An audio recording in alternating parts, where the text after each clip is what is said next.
Hi ಎಲ್ರಿಗೂ, thank you so much. ತುಂಬ ಪ್ರೀತಿಯಿಂದ ಎಲ್ಲರೂ ಮೆಸೇಜ್ ಮಾಡ್ತಾ ಇದ್ದೀರಾ ನನಗೆ. ನೀವು ಚೀನಾಲಿದ್ದೀರಾ, ಪ್ಲೀಸ್ ಬಿ ಸೇಫ್ ಅಂತ. ಆ್ಯಕ್ಚುಲಿ ನಾನಿರೋದು ಹಾಂಗ್ಕಾಂಗಲ್ಲಿ. ಇಲ್ಲಿ ಎವ್ರಿಬಡಿ ಲುಕ್ಸ್ ನಾರ್ಮಲ್, ಎಲ್ಲರೂ ನಾರ್ಮಲ್ ಆಗೇ ಇದ್ದಾರೆ. ಯಾವುದೇ ಒಂದು ಪ್ಯಾಂಡಮಿಕ್ ನನಗೆ ಕಾಣಿಸ್ತಾ ಇಲ್ಲ. ಯಾರು ಕೂಡ ಮಾಸ್ಕ್ ಹಾಕೋದಿರ್ಬೋದು ಅಥವಾ ತುಂಬ ಟೆನ್ಷನಲ್ಲಿ ಪ್ಯಾನಿಕಲ್ಲಿ ಇರ್ಬೋದು, ಏನೂ ಕಾಣಿಸ್ತಾ ಇಲ್ಲ. Everybody are very normal. So thank you so much. ಎಲ್ಲರೂ ತುಂಬ ಪ್ರೀತಿಯಿಂದ ಮೆಸೇಜಸ್ ಮಾಡ್ತಾ ಇದ್ದೀರಾ, ಬೇಗ ವಾಪಸ್ ಬನ್ನಿ, ಅಲ್ಲಿ ಇರಬೇಡಿ ಅಂತ. ಎಸ್, ಬೇಗ ವಾಪಸ್ ಬರ್ತೀವಿ. ಜಾಸ್ತಿ ಟೆನ್ಷನ್ ಮಾಡ್ಕೊಬೇಡಿ.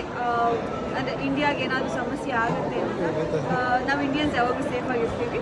ಆ್ಯಂಡ್ ಆ ಥರ ಸಮಸ್ಯೆಗಳಿಲ್ಲೇನೂ ಕಾಣಿಸ್ತಾ ಇಲ್ಲ. ಜಾಸ್ತಿ ಟೆನ್ಷನ್ ಮಾಡ್ಕೋಬಿಡಿ ಅಂತ ಹೇಳಕ್ಕೆ ಇಷ್ಟಪಡ್ತೀನಿ. Thank you.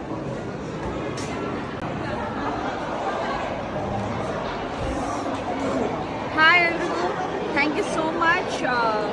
ತುಂಬ ಪ್ರೀತಿಯಿಂದ ಎಲ್ಲರೂ ಮೆಸೇಜ್ ಮಾಡ್ತಾ ಇದ್ದೀರಾ ನನಗೆ. ನೀವು ಚೀನಾಲಿದ್ದೀರಾ, ಪ್ಲೀಸ್ ಬಿ ಸೇಫ್ ಅಂತ. ಆ್ಯಕ್ಚುಲಿ ನಾನಿರೋದು ಹಾಂಗ್ಕಾಂಗಲ್ಲಿ. ಇಲ್ಲಿ ಎವ್ರಿಬಡಿ ಲುಕ್ಸ್ ನಾರ್ಮಲ್, ಎಲ್ಲರೂ ನಾರ್ಮಲ್ ಆಗೇ ಇದ್ದಾರೆ. ಯಾವುದೇ ಒಂದು ಪ್ಯಾಂಡಮಿಕ್ ನನಗೆ ಕಾಣಿಸ್ತಾ ಇಲ್ಲ.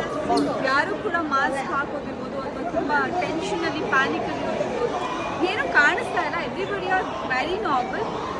So thank you so much. ಎಲ್ಲರೂ ತುಂಬ ಪ್ರೀತಿಯಿಂದ ಮೆಸೇಜಸ್ ಮಾಡ್ತಾ ಇದ್ದೀರಾ, ಬೇಗ ವಾಪಸ್ ಬನ್ನಿ, ಅಲ್ಲಿ ಇರಬೇಡಿ ಅಂತ. ಎಸ್, ಬೇಗ ವಾಪಸ್ ಬರ್ತೀವಿ.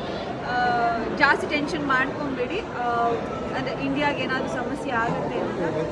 ನಾವು ಇಂಡಿಯನ್ಸ್ ಯಾವಾಗಲೂ ಸೇಫಾಗಿರ್ತೀವಿ. ಆ್ಯಂಡ್ ಆ ಥರ ಸಮಸ್ಯೆಗಳಿಲ್ಲೇನೂ ಕಾಣಿಸ್ತಾ ಇಲ್ಲ. ಜಾಸ್ತಿ ಟೆನ್ಷನ್ ಮಾಡ್ಕೋಬಿಡಿ ಅಂತ ಹೇಳಕ್ಕೆ ಇಷ್ಟ.